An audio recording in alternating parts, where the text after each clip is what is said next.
ওটা একটা মহাদেশ ছিল। এক সময় সমুদ্রের জল বাড়ে, নিউ গিনি একটা আলাদা দ্বীপ হয়ে যায়, ট্যাসমানিয়াও একটা আলাদা দ্বীপ হয়ে যায়। কাজেই নিউ গিনিতে এই বাঘের থাকার সম্ভাবনা ভালোই রয়েছে।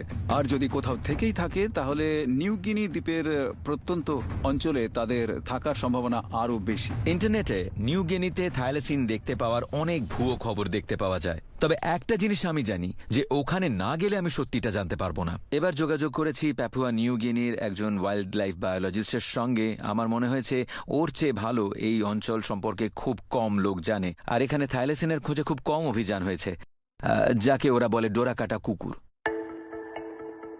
আপনি কি আমার কথা শুনতে পাচ্ছেন? হ্যাঁ। রোজ, আপনার সঙ্গে কথা বলতে পেরে দারুণ লাগছে।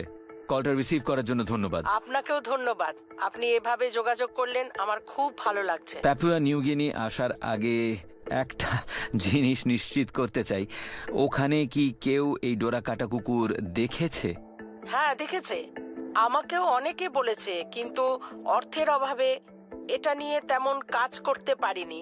আসলে এটা তো অনেকটা ভূতের পিছনে তাড়া করার মতো, তাও আবার এই নিউ গিনির মতো জায়গায়, পাহাড়ি অঞ্চলে, বুঝতেই পারছেন। তাহলে আমি আসছি যত তাড়াতাড়ি পারি, হয়তো আর 2 সপ্তাহ পরেই। যদিও জানি নিউ গিনিতে এই থাইলাসিন খুঁজে পাওয়ার সম্ভাবনা বেশ কম, কিন্তু আমার ভেতরে কেউ যেন বলছে আমার ওখানে যাওয়া উচিত।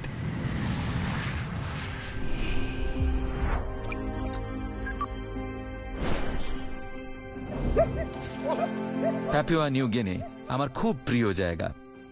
এটা নিশ্চয়ই পৃথিবীর সবচেয়ে সুন্দর পাখি। আমি প্রায় 6 বার ওখানে শুটিং করেছি, আর জায়গাটা আমার এত প্রিয় যে আমি আমার বউ ওখানে গিয়ে ওদের আদিবাসীদের নিয়মে বিয়েও করেছি। এখান থেকে বোঝা যাবে যে ব্যাপারটা কত বিশাল আকারের, আর এই রেইন ফরেস্টগুলো আসলে কেমন। অনেকদিন পরে এসে ভালোই লাগছে। এই দেশের অনেক কিছুই এখনো অজানা, একদম আদিম বন, যেখানে পদে পদে চমক অপেক্ষা করে। প্রায়ই এখানে নতুন নতুন প্রাণীর খোঁজ পাওয়া যায়, আর এরকম অঞ্চলে রোজের মতো একজন ওয়াইল্ড লাইফ বায়োলজিস্ট থাকলে তো আর কথাই নেই। ছোটবেলা থেকেই আমার ওয়াইল্ড লাইফ ভালো লাগে। আমাদের বার্ডস অফ প্যারাডাইজ আছে, 3টে ক্যাঙ্গারু আছে।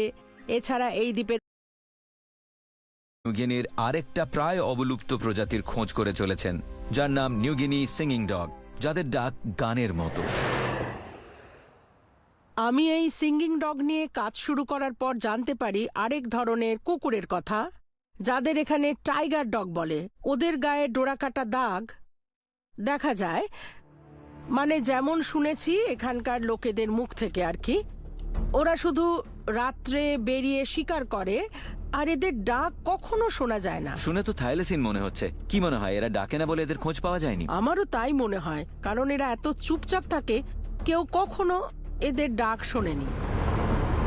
অনেক বছর ধরেই রোজ এই টাইগার ডগ নিয়ে কাজ করবেন ভেবেছেন, কিন্তু তার জন্য সেভাবে আর্থিক সাহায্য এখনো জোগাড় করতে পারেননি।